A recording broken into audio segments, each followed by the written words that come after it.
duodeno, yeyuno, ilion, colon, ¿verdad? Por ejemplo, no olvidar de que uno pensaría que la resección de ilion no tendría ninguna relevancia, podría pensar uno cuando no ha leído, cuando no ha estudiado, ¿verdad? Sobre todo pensando que en ilion es el lugar donde menos absorción hay de nutrientes, pero se absorben, bueno, no es donde menos, donde hay menos capacidad absortiva comparado con el duodeno, ¿verdad? Pero vimos que en el ilio es donde se presenta la absorción de de la bilis, por ejemplo, y de la vitamina B12, y que esto tiene una repercusión metabólica terrible, ¿verdad? Incluso hasta en la generación de cálculos, ¿no? De oxalato, bueno, pero hoy vamos a entrar a dietoterapia en trastornos hepáticos. Ahora, antes de entrar, quiero, solo para saber que eh, Karen Melissa dice no va a poder venir. Ajá, bueno. Quiero hacerles una consulta con respecto a la presentación de ayer, ¿verdad? Para saber que quedó claro eso, para que no haya confusión, porque uno suele confundirse con esos términos. Vamos a ver, Darcy, buenas tardes. Darcy, una preguntita, porque a veces me he fijado que no todos los grupos, bueno, todos a veces, bueno, siempre uno cuando está en una clase, pues no está al 100% atento, uno se puede distraer por momentos, eso nos pasa a todos, ¿verdad? Bueno, una pregunta. ¿La yeyunostomía tiene la misma función de la ileostomía en cuestión de funciones? ¿Sirve para lo mismo la yeyunostomía que la ileostomía?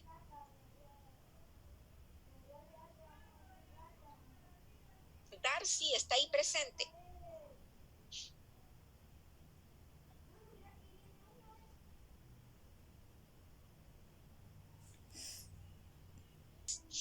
Entonces, por ejemplo, nos explicaron lo de las ileostomías y lo de las colonostomías, pero las ostomías también se colocan en el estómago. La gastrostomía es una ostomía, solo que la gastrostomía tiene la función de alimentar, que a través de una sonda nosotros pasamos alimento. La yeyunostomía también es una ostomía porque se hace un agujero, digamos, dicho así de forma un poco sencilla, también es un agujero, un orificio que se hace de comunicación entre el intestino y la pared abdominal, abdominal para comunicarse con el exterior. Pero la yeyunostomía es para alimentar al paciente. La gastrostomía y la yeyunostomía es para alimentar al paciente. Las ileostomías y las colostomías es al revés, ¿no? Es para evacuación.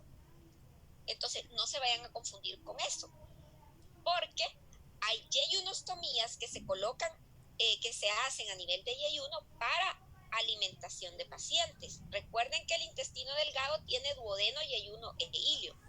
Entonces, hay pacientes que para alimentación se les coloca lo que es la yeyunostomía.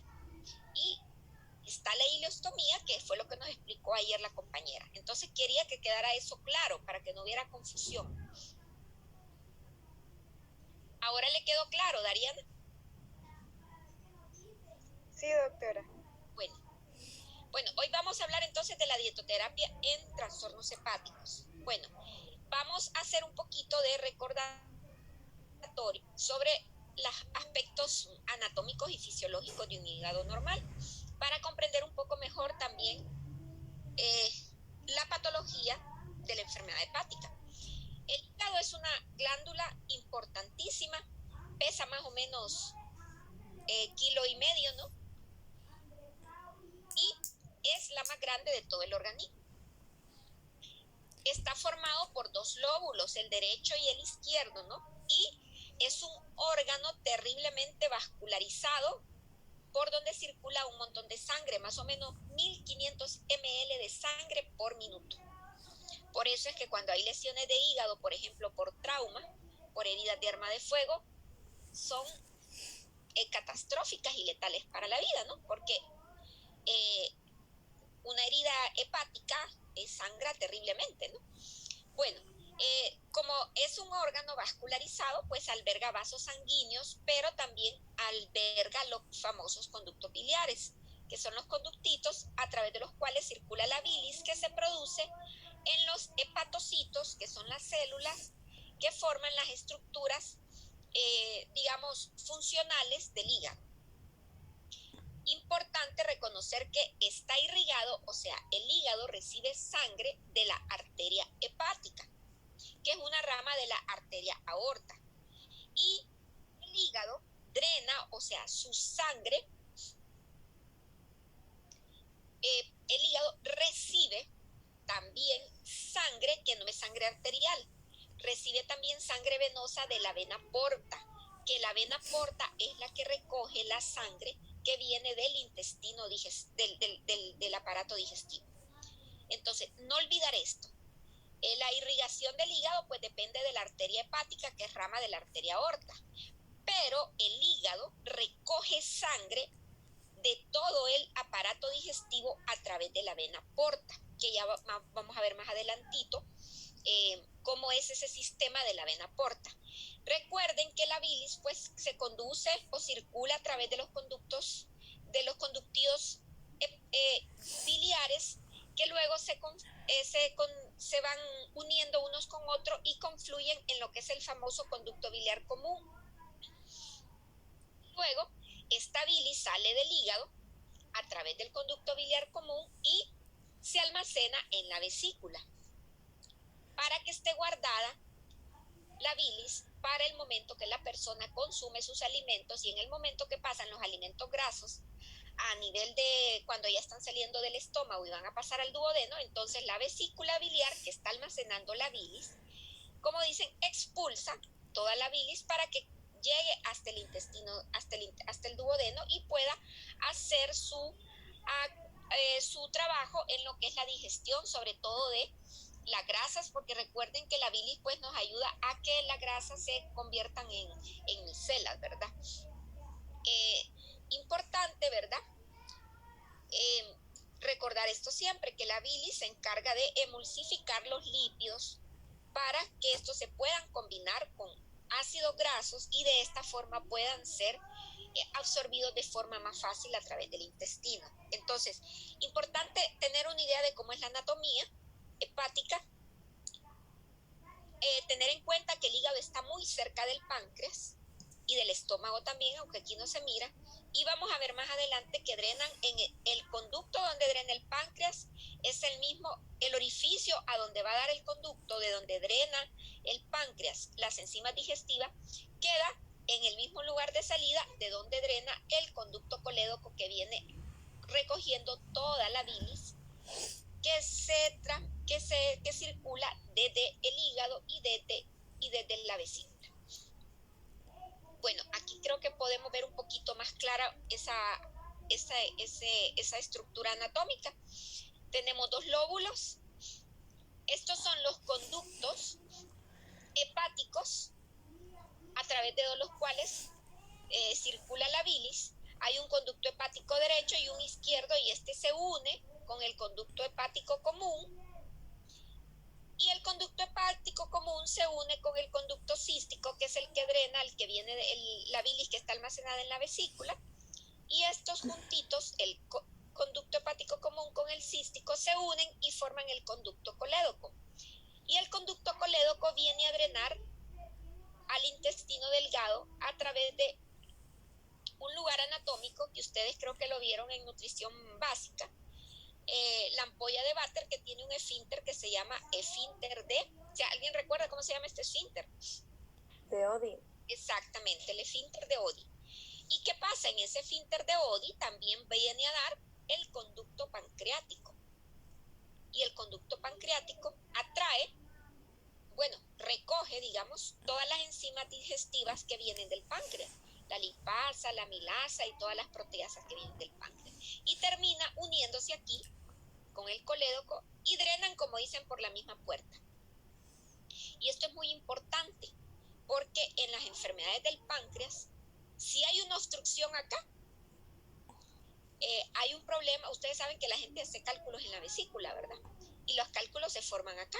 Las piedritas muchas veces la gente las expulsa de la vesícula, pero se conducen por este tubito y llegan acá y resulta que vino la piedra, no pudo pasar a través del esfínter de Oddi y se quedó atravesada aquí, obstruyendo, como dicen, el esfínter de Oddi o ampolla de váter. Y resulta que obstruye la bilis, pero también obstruye la salida de las enzimas pancreáticas. Y entonces se retienen esas enzimas pancreáticas acá. ¿Y qué creen que pasa? Esas enzimas pancreáticas empiezan a comer el páncreas y se produce una pancreatitis. Y esas son las pancreatitis biliares que pueden ocurrir, y es una enfermedad grave que incluso también la vamos a ver, pero les adelanto esto porque también esto tenían que saberlo para el tema de pancreatitis. Entonces, esta anatomía es importante que la recuerden un poco. Y el tema de la vena porta. La vena porta, bueno, el intestino, todo el sistema digestivo, ¿verdad? Tiene venas y tiene arterias, pero todas esas venas, todo el sistema venoso del tubo digestivo se viene a unir cada vena una con otra y forman lo que es el sistema venoso portal. Y estas venas se vienen a unir en la vena porta, que viene a dar al hígado, perdón. Entonces, todas estas venitas vienen a dar al hígado a través de esta vena gruesa, donde se unen todas, que es la vena porta, ¿no? Y tiene lógica. Recuerden que el hígado se encarga de metabolizar todos los macronutrientes que entran al intestino, que se absorben a través del tubo digestivo. Entonces, para que suceda eso, tiene que enviar el intestino a través del sistema porta todos los alimentos y poder llegar hasta el hígado. Y esto es importante saberlo también. Sobre todo con un problemita que vamos a ver que pueden tener los pacientes con cirrosis, que se llama hipertensión portal, y en el que se forman las llamadas varices esofágicas. Los pacientes que vienen y desarrollan cirrosis, ustedes saben que la cirrosis es como decir una alteración del tejido del hígado que se pone fibroso, pierde su textura normal. Todos hemos comprado hígado para cocinar, pues así es el hígado de un ser humano, lisito, bien homogéneo, que cuando uno lo ve, pues tiene una consistencia suave y lisa, ¿no? Pero una persona con cirrosis tiene todo esto con tejidos fibróticos, y cuando ya circula la sangre por aquí, por la vena porta, tiene dificultades porque aquí hay una resistencia y le cuesta pasar a la vena porta, le cuesta drenar a la vena porta, y entonces empieza a congestionarse. Y como también hay unas venas que vienen del esófago que también vienen a dar a la vena porta, esas venas también se congestionan, así como se congestionan las varices de las piernas de nosotras las mujeres a veces. De la misma forma se congestionan y se forman a nivel de esófago las famosas varices esofágicas en los pacientes que tienen ya una cirrosis. Y esas varices esofágicas hacen sangrar a los pacientes.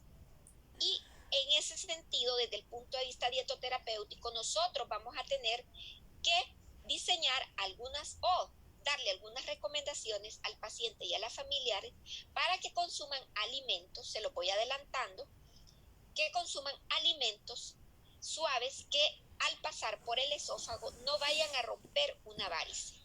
Entonces, desde ahorita les adelanto, un paciente a quien se le hace un diagnóstico de varices esofágicas, digamos que está contraindicado que coma tortilla tostada o fragmentos de alimentos muy duros que puedan romper una varice y precipitar un sangrado por varices esofágicas.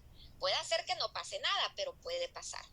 Entonces, y que la comida vaya muy lubricada y suave para evitar el roce o el frote del bolo alimenticio por dentro del esófago y que vaya a romper una varice esofágica. Bueno, las mujeres que tienen varices en las piernas, con un rozoncito se les rompe. Lo mismo pasa dentro del esófago. Bueno, el hígado tiene unas características muy particulares. tiene capacidad de autorregeneración, pero ojo, autorregeneración dependiendo de qué tan dañado esté, ¿verdad?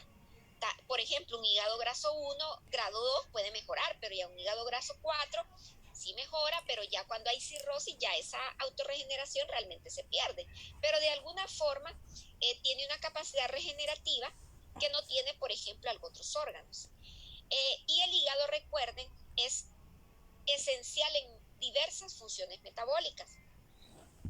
Ya sabemos a estas alturas que participa, es esencial en el metabolismo de hidratos de carbono, proteínas, lípidos y algunas vitaminas también. Podríamos decir que de todas las vitaminas también.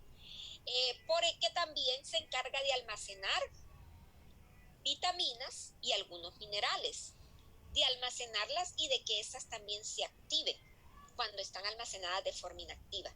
También otra función es la formación y excreción de bilis. Forma y excreta bilis que se va almacenando en la vesícula.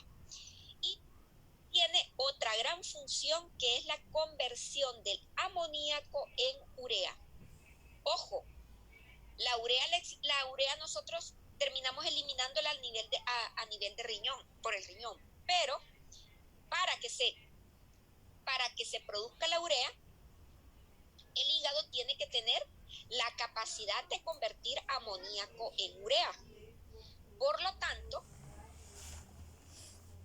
es importante tener en cuenta que un paciente con daño del hígado, daño importante o severo del hígado, no va a poder cumplir con este paso metabólico de conversión de amoníaco a urea. Y esto no lo olviden porque esto va a ser importante, sobre todo en un tema que se llama encefalopatía hepática.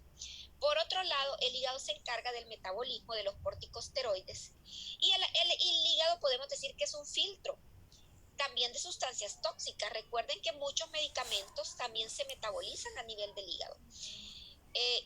Y, ojo, si tenemos un hígado que no funciona adecuadamente, que está cirrótico, que está terriblemente dañado, entonces no vamos a poder metabolizar de forma adecuada los hidratos de carbono, no vamos a poder metabolizar proteínas, ni vamos a poder metabolizar de forma adecuada lípidos.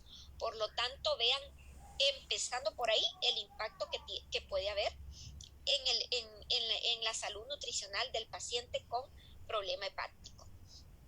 Y como siempre, como dicen, siempre se trata de hacer todo lo que se pueda. El hígado, aún dañado, cuando mantiene un 20%, un 10 a 20%, todavía trata de funcionar lo más que pueda, como decir, sacar la tarea con ese 10 a 20%. Obviamente, si la persona no se cuida, el daño del hígado, que se va haciendo de forma progresiva, entonces va a llegar un momento que ya ese 20% o 10 o 20% va a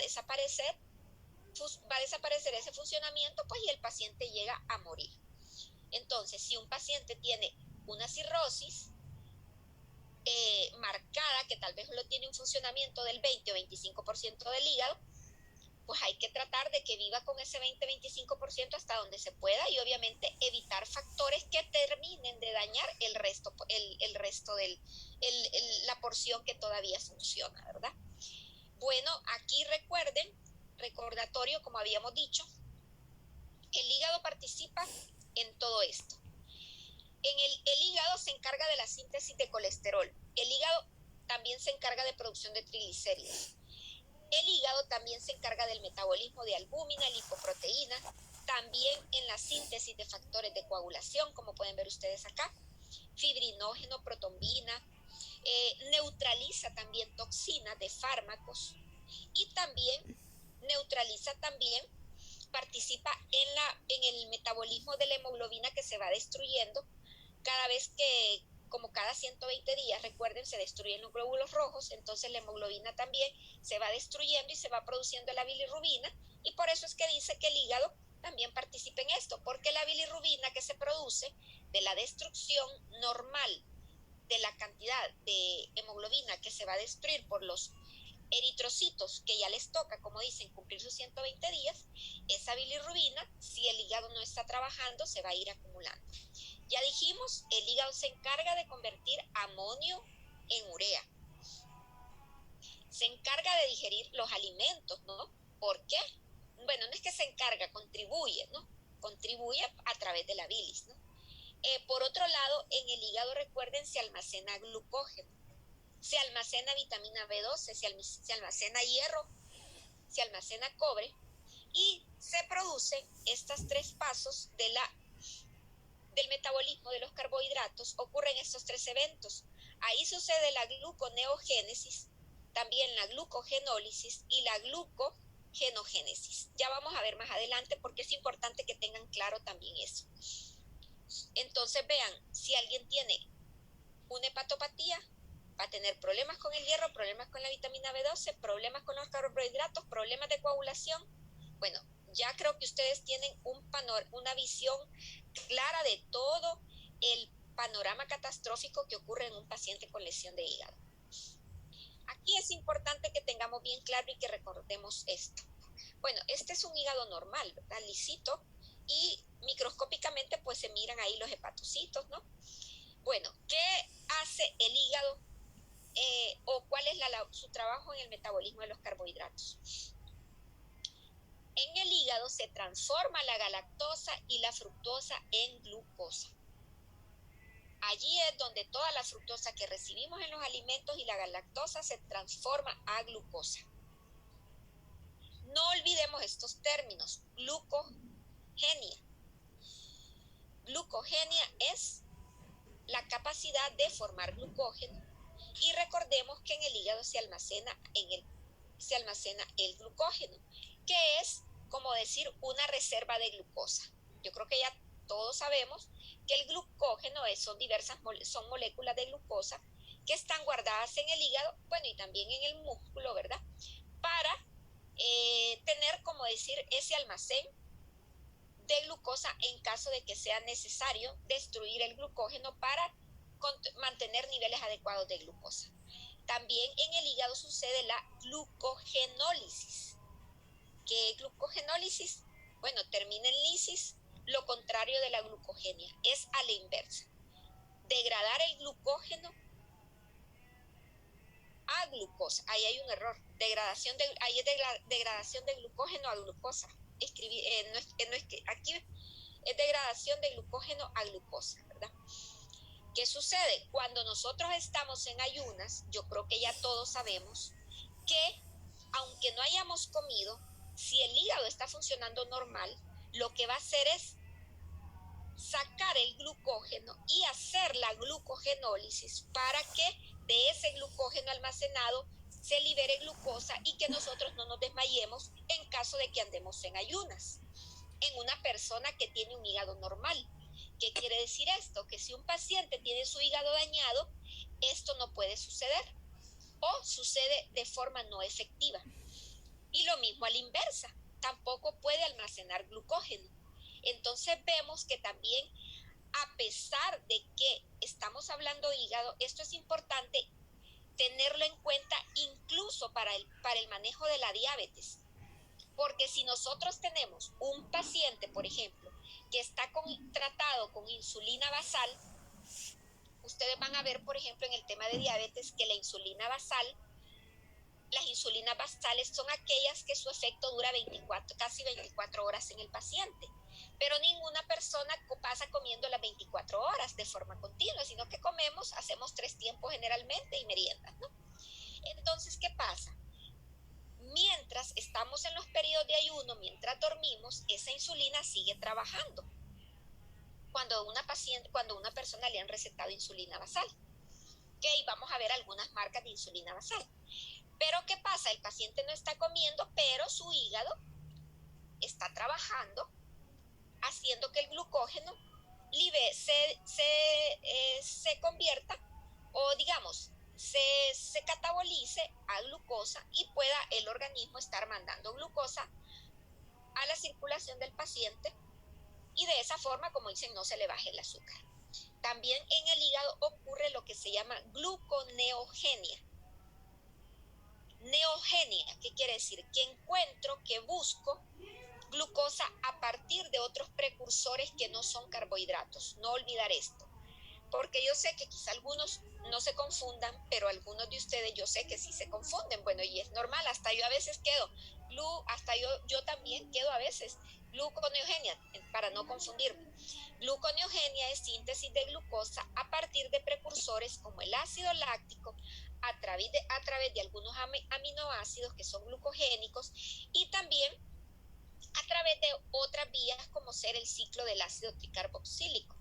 O sea, el hígado nos va a ayudar también a obtener glucosa por otras vías que no son los carbohidratos para nuestro organismo. Entonces, si alguien tiene dañado el hígado, todo esto no le funciona. ¿Cómo podemos analizar la función del hígado? De forma laboratorial, ¿verdad? Hay muchas pruebas de análisis de la función hepática, como los que están viendo acá, ¿verdad? Fíjense que las que normalmente... no sé, aquí las tengo. Bueno, podemos analizar las funciones del hígado a través de exámenes de laboratorio. Por ejemplo, si queremos valorar la excreción del hígado, podemos valorar a través de los exámenes de bilirrubina. Porque la bilirrubina es una sustancia de desecho que se tiene que excretar. Por lo tanto, cuando nosotros pedimos niveles de bilirrubina en sangre, tanto las totales como la fracción directa y la indirecta, nosotros podemos valorar si está excretando adecuadamente el hígado.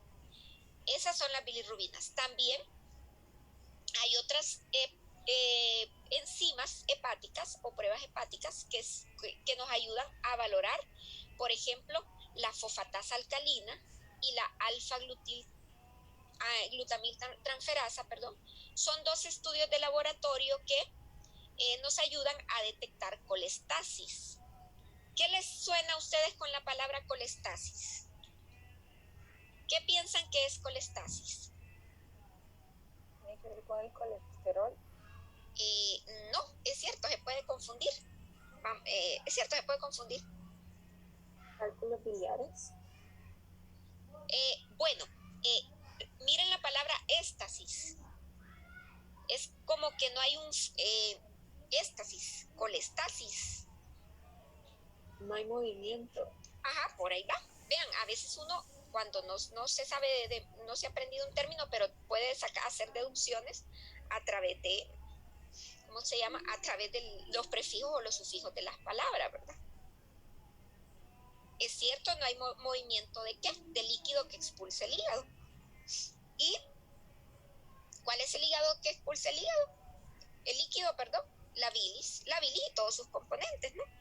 Entonces, es una afección en el que el flujo de la bilis se retrasa, podríamos decir. Se pone más lento o se puede llegar hasta detener de forma completa, ¿verdad? A eso se le llama colestasis.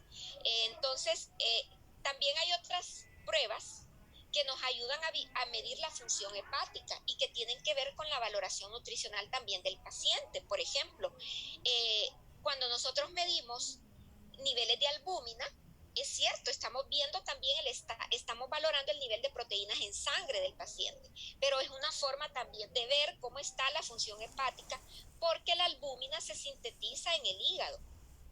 Entonces, la función de las proteínas séricas hepáticas las podemos medir evaluar cuando medimos tiempo de protrombina, que es una proteína que se encarga de...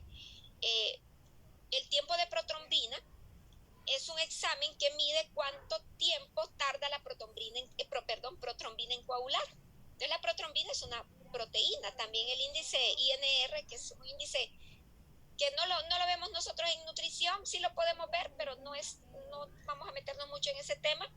Tiene que ver con el tema también de coagulación sanguínea, y estas dos proteínas, albúmina y globulina, que son proteínas que circulan en el torrente sanguíneo, pero que son el reflejo también de la función hepática y también obviamente del consumo proteico también nuestro, de la reserva proteica nuestra también, ¿verdad? Y estas que están en azul, las coloqué en azul porque con mucha frecuencia nosotros, incluso en el tema nutricional, las vamos a pedir con mucha frecuencia, que son las famosas enzimas hepáticas, le llamamos transaminasas. Aquí están abreviadas como AST, y la ALT, que es alanina aminotransferasa, y la aspartato aminotransferasa, que son las famosas TGO o TGP, que aparecen abreviadas de esa forma en algunas volantes de laboratorios de nuestro país. Entonces, aquí, por ejemplo, en el libro de Krause aparece como ALT, antes llamada SGTP, y la aspartato aminotransferasa AST, antes llamada SOGT, que en realidad nosotros creo que aquí todavía le seguimos llamando la TGO y la TGP. Lo que pasa es que aquí está la sigla en inglés, ¿verdad? Y nosotros la tenemos en español. La TGP, que es transaminasa glutámico pirúvica, y la TGO, transaminasa glutámica oxalacética, que honestamente son las mismas estas de acá arriba, solo que con los nombres. Nosotros nos quedamos con estos nombres, ¿ve? Transaminasa glutámico pirúvica y transaminasa glutámico oxalacética.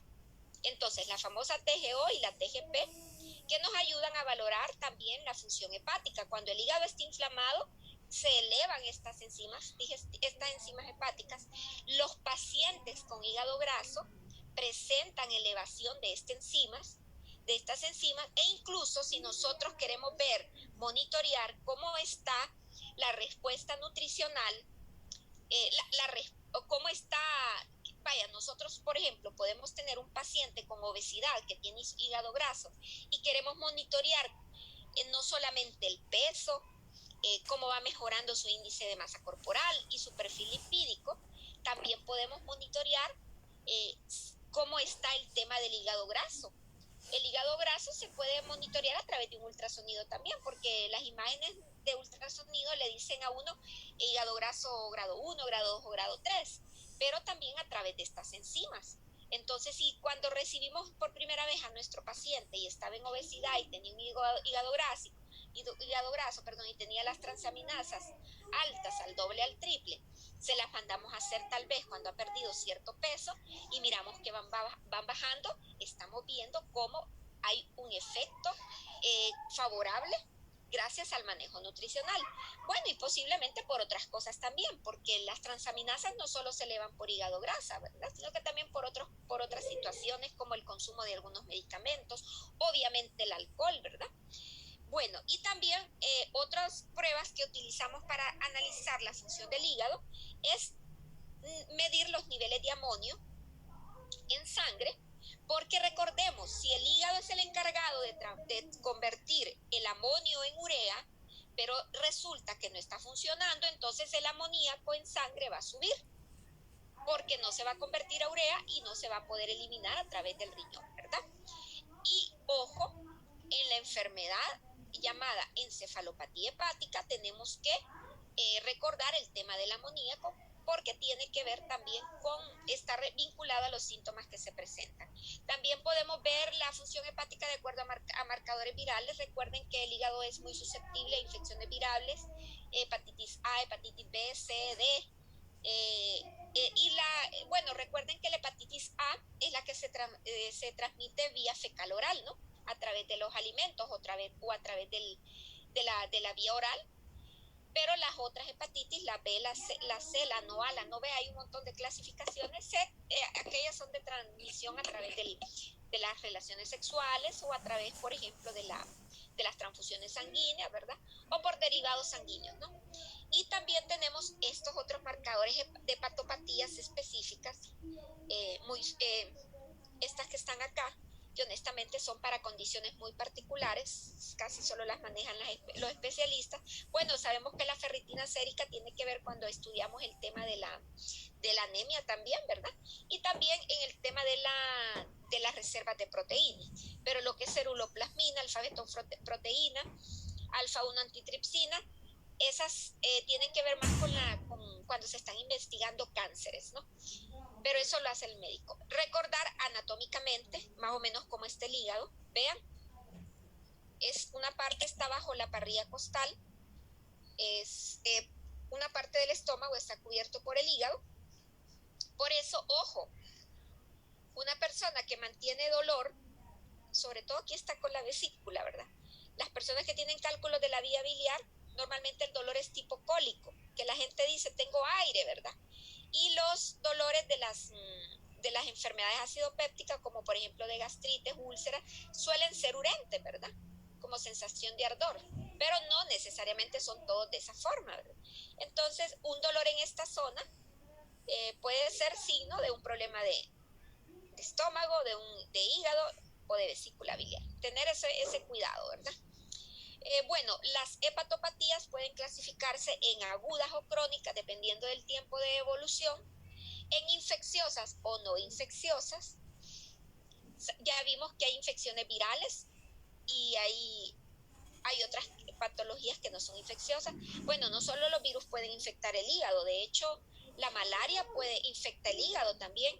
El dengue también puede producir problemas a nivel hepático, aunque generalmente transitorio, ¿verdad? Y las amebas, el parasitismo intestinal puede llegar a afectar el hígado también. Las podemos clasificar en alcohólicas o no alcohólicas y también en hereditarias o adquiridas y en hepatopatías tóxicas. Por ejemplo, las que suceden por intoxicación de medicamentos o venenos, ¿no? Esa sería una hepatopatía tóxica. Y aquí tenemos una serie de gama de enfermedades hepáticas. Tenemos el hígado graso, que ya sabemos que puede ser alcohólico o no alcohólico. La cirrosis, consecuentemente la cirrosis es secuencia de un hígado graso, es consecuencia de un hígado graso que no se trató, que no se cuidó, ¿verdad? Pero obviamente la cirrosis puede ser alcohólica o no alcohólica, ¿no?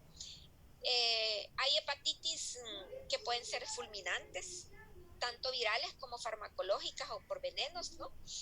Y hay hepatitis infecciosas que se pueden cronificar también. Hay muchas personas portadoras de hepatitis B que no tienen síntomas, o si tienen, los tienen, pero se vuelven de forma crónica, pero ahí está la enfermedad, nunca se cura, ¿verdad? Y también, pues, obviamente la cirrosis, que ya es el estado prácticamente un estado terminal. Las hepatopatías colestásicas, o sea, cuando hay alteración del flujo de la bilis. Y esto también puede llegar a producir cirrosis cuando eso se hace muy crónico. Y la colangitis también esclerosante. Se pone rígida el colédoco y entonces no hay un buen drenaje. Y hay unos trastornos hereditarios que se llaman hemocromatosis, enfermedad de Wilson, deficiencia de alfa-1 antitripsina, ¿verdad? Bueno, no lo vamos a ver. Bueno, esto creo que ya lo habíamos dicho. La esteatosis ya saben que es el acúmulo de grasas, ¿no? Bueno, es importante también que, si bien es cierto, nosotros vamos a manejar lo que es la parte nutricional, hay ciertas recomendaciones de la Asociación Americana de Estudios de las Enfermedades Hepáticas, que tiene algunas recomendaciones específicas para el tratamiento de la enfermedad de hígado graso no alcohólica, que ustedes las pueden ver acá. Son recomendaciones de la Asociación Americana de Estudio de Enfermedades del Hígado, ¿no? Pero pueden ver ustedes que tienen que ver con nuestro trabajo nutricional. Miren, por ejemplo, está demostrado que la pérdida de peso ayuda a mejorar o a disminuir el problema de hígado graso. Eso está terriblemente demostrado. Incluso lo van a ver ustedes en la práctica, porque por lo menos los ultrasonidos tienen hay más acceso a los ultrasonidos. A veces tienen un paciente que el radiólogo le hizo un ultrasonido y cuando lo mandaron de referido a consulta nutricional, llevaba un ultrasonido que decía hígado graso grado 3 o esteatosis hepática grado 3, ¿verdad? Que es lo mismo. Y bueno, perdió peso, le mandaron a hacer un ultrasonido 6 meses después y ya, por ejemplo, ya el ultrasonido ya nuevamente dan y dice hígado graso, esteatosis hepática grado 2. Entonces, en efecto, la pérdida de peso mejora el hígado graso. Se ha visto también que hay algunos fármacos que se utilizan para el tratamiento de la diabetes porque son sensibilizantes a la insulina, como las tiazolidedionas, perdón, yo siempre me confundo con esta palabra, que también ayudan a combatir, ayudan en el tratamiento del hígado graso. Y también se ha visto que la vitamina E, mantener buenos niveles de vitamina E, también ayuda a proteger el hígado de la esteatosis hepática.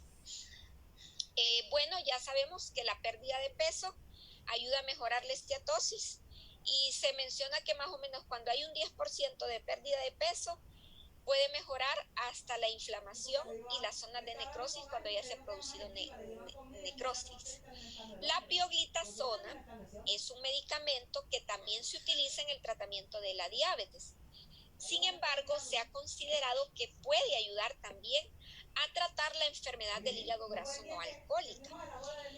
Sin embargo, no hay todavía, como decir, un acuerdo fuerte entre la comunidad científica, ya que hay todavía un poquito de discrepancias con el tema de la seguridad y que sea eficaz a largo plazo, ¿verdad? Y vean que se ha recomendado, por ejemplo, en pacientes diabéticos que tengan hígado graso, la suplementación con vitamina E de 800.000 unidades al día como tratamiento de primera línea en la enfermedad de hígado graso no alcohólica. También se ha visto que puede haber algún factor protector con la bebida de café. Esto habría que ver, ¿no? Si ustedes reciben información por otro lado, pues con el tema del café, pues nos la comparten, pero sería interesante revisar eso, hasta qué punto puede ser protector el café, ¿verdad? Para la enfermedad hepática, para el hígado graso, perdón, no alcohólico, ¿verdad? Obviamente un café orgánico, ¿verdad? No un café instantáneo, que ese es otro detalle, ¿verdad? Diga quién habló. La escuchamos. Sí, Perla. Perla. Es que respecto a eso del café, justo de eso, yo recibí un webinar el periodo pasado. De bolsita, ¿verdad? Tiene toda la razón. Bueno, y es que el café tiene propiedades. Bueno, de hecho, recuerden que la cafeína es una xantina y las metilxantinas tienen un efecto, por ejemplo, broncodilatador. De hecho, las xantinas son familias de medicamentos que se han utilizado para tratar el asma o la bronquitis crónica, como la teofilina, a las que les toca exponer asma y EPOC, quizá les toque hablar algo de eso, ¿no? Pero obviamente para conseguir un efecto, para disminuir el broncoespasmo de asma o de EPOC con tazas de café, habría que tomarse como 30 tazas de café, que también también sería dañino para el paciente, ¿verdad? Pero para ver cuestiones de cómo la parte química de los alimentos, ¿verdad? Tiene que ver también con algunos efectos que tienen algunos medicamentos que se utilizan para los tratamientos. Bueno, entonces el problema gracias por el aporte, Perla. Bueno, la hepatopatía alcohólica, ya saben ustedes, ¿verdad?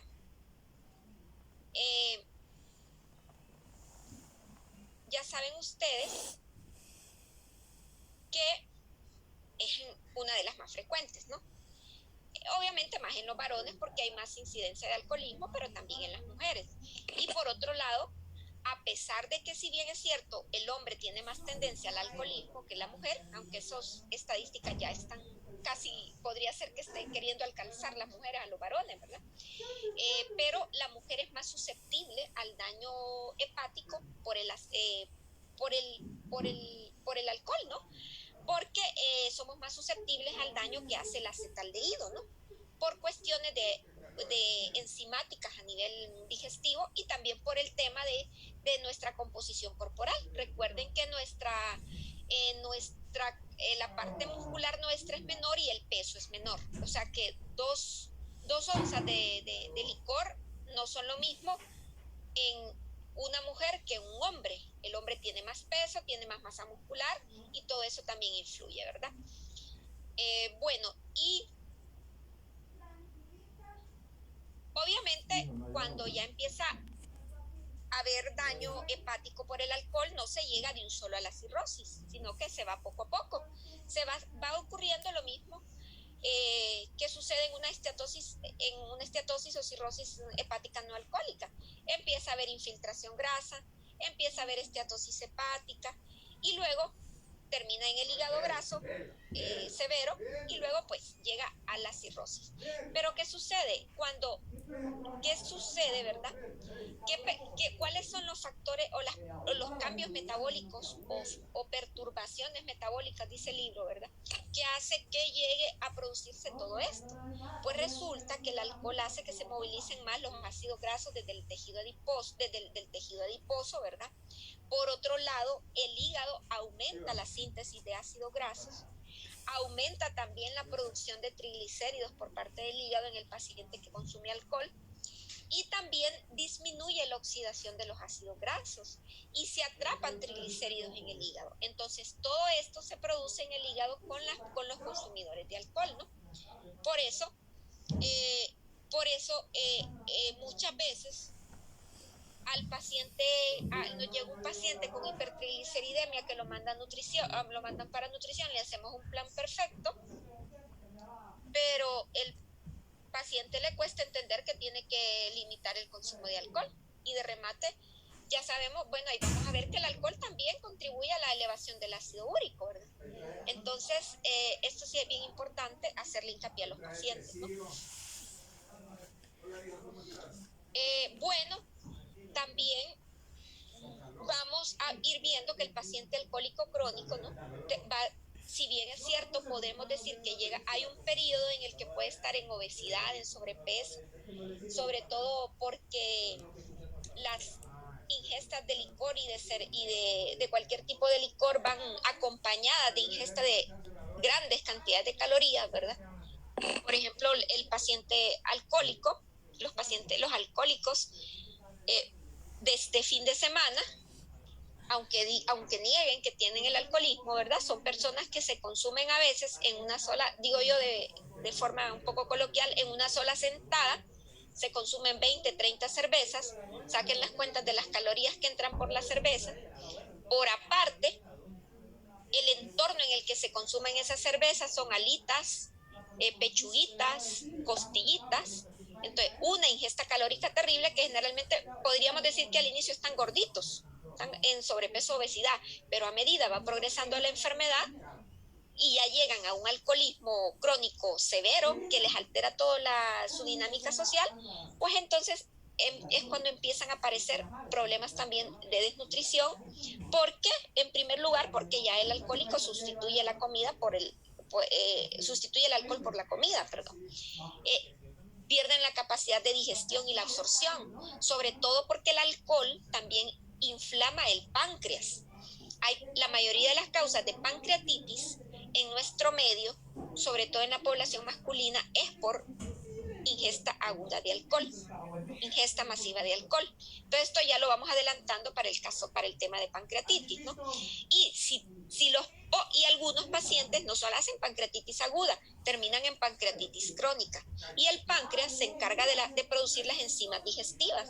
Entonces, si vamos a tener un paciente con un páncreas que le funciona a medias, pues obviamente va a tener disminución de la producción de enzimas digestivas, no va a haber buena digestión, no va a haber buena absorción.